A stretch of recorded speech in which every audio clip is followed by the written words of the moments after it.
Alors on va parler de la situation en Iran justement avec un pasteur qui possède à la fois la nationalité américaine et iranienne. Il s'appelle Saïd Abedini, il est de passage en Israël et notre invité ce soir. Bonsoir, merci d'être avec nous Saïd Abedini. Alors je précise parce que vous avez une histoire assez singulière, hein, que vous avez été détenu pendant plusieurs années dans une prison iranienne et que vous avez pu être libéré grâce à un échange de prisonniers entre les États-Unis et l'Iran.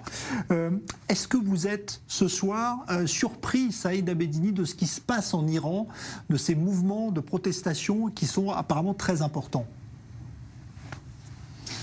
Non, je ne suis pas du tout surpris parce que je connais la nature du régime islamique de l'Iran. J'étais surpris quand j'ai vu que tout le monde a négocié avec eux dans le monde, 5+1 qui ont négocié avec ces gens-là, parce que je vois qu'ils couvrent la vérité et la réalité de leur nature. Ils jouent la comédie en disant au monde qu'ils veulent se moderniser. Mais non, je ne suis pas surpris parce que j'ai vu ce qui se passait en prison en Iran, à Joisha. Beaucoup de mes amis ont été tués par les Iraniens, par les gardes.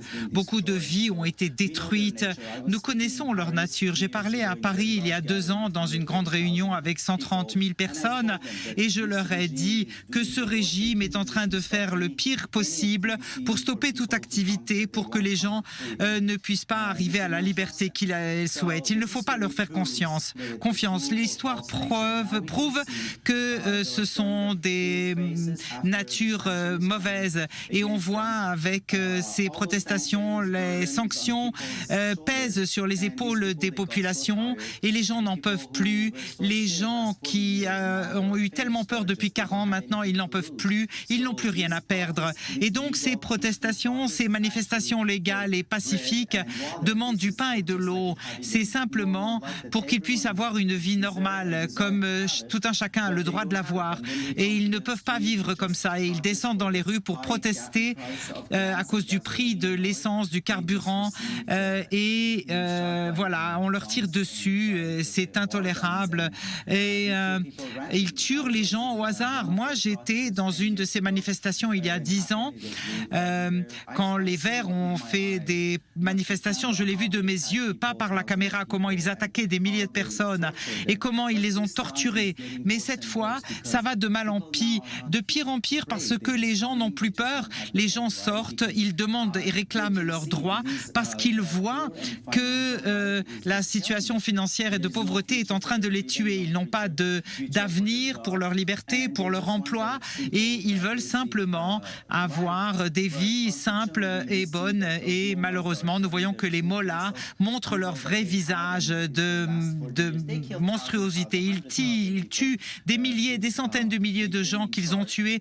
depuis qu'ils sont au pouvoir. Et il est temps maintenant qu'on dise au monde que c'est la véritable nature de ce régime. Il faut s'unir et soutenir le peuple d'Iran qui a tant souffert et qui n'ont pas de voix. Je suis venu en Israël, on a eu une réunion avec les Israéliens, juifs, iraniens et israéliens ici qui ont manifesté. C'est incroyable, les gens que les mollahs appellent les ennemis de l'Iran viennent les soutenir. Et quand vous revenez à l'histoire de 2500 ans, quand le roi Cyrus soutenait les Juifs, eh bien les Israéliens renvoient cet amour aux Iraniens et cela a touché mon cœur quand j'ai parlé avec tant de gens qui réagissent de manière tellement chaleureuse. C'est extraordinaire et c'est encore une histoire vraie qui montre combien les mollahs ne sont que des gens menteurs et les gens à qui ils ont menti et ils ont fait des lavages de cerveau, alors que les Israéliens sont de gens extraordinaires qui ont eu des relations formidables au fil de l'histoire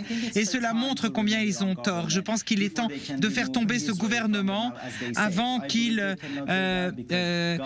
puisse être renversé. Dieu est avec Israël, mais c'est un plan qu'il faut arrêter maintenant. Il faut stopper les mollahs. Alors justement, est-ce qu'à votre avis, ce mouvement qui a lieu aujourd'hui en Iran peut faire tomber le régime ou est-ce qu'il faudrait, selon vous, une aide extérieure? Est-ce que le peuple iranien tout seul peut réussir à faire tomber ce régime?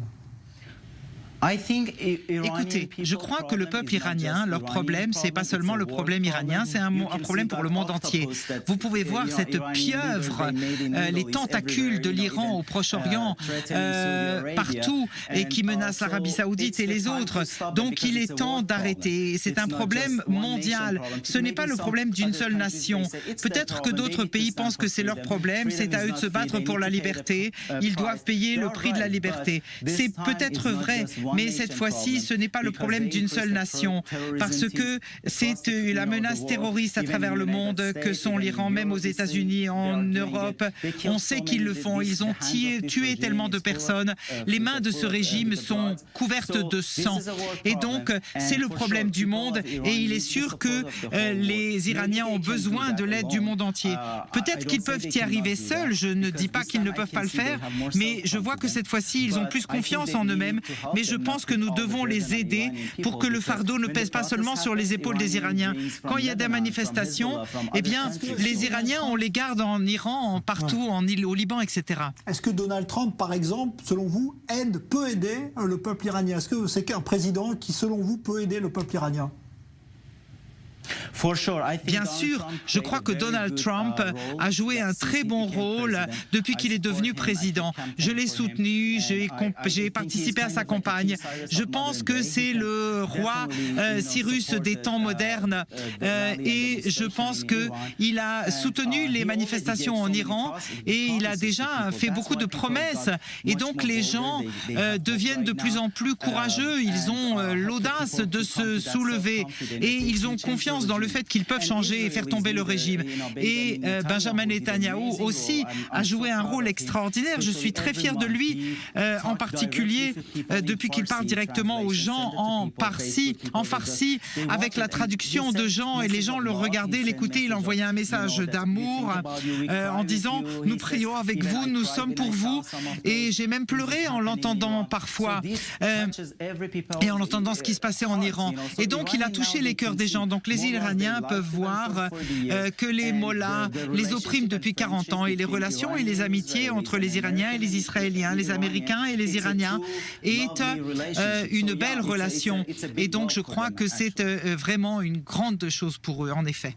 Merci beaucoup Saïd Abedini. Je rappelle que vous êtes pasteur américano-iranien, converti, donc à la base, vous étiez musulman, vous êtes converti au christianisme pour devenir pasteur, puis américain, et que vous avez passé plusieurs années dans les prisons iraniennes. Merci d'être venu témoigner dans ce studio d'i24 News, et bonne continuation, bonne chance aussi pour ce combat que mènent vos compatriotes, votre famille qui est toujours à Téhéran également ce soir. Merci à vous.